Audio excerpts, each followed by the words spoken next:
Tatlı aldın mı Hasan abi? Başka bir şey de ver ya. Bir de ver, bir daha. Al.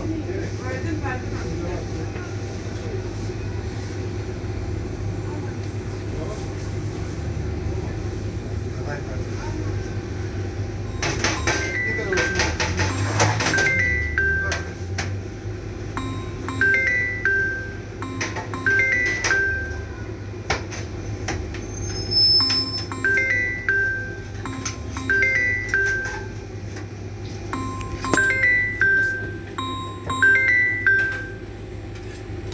Yeterli mi abi böyle?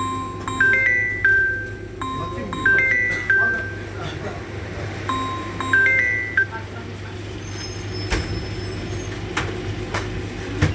Hoş geldiniz.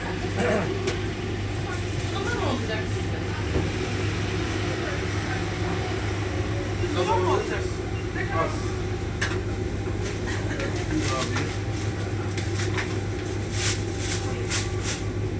Buyurun efendim. 155 lira.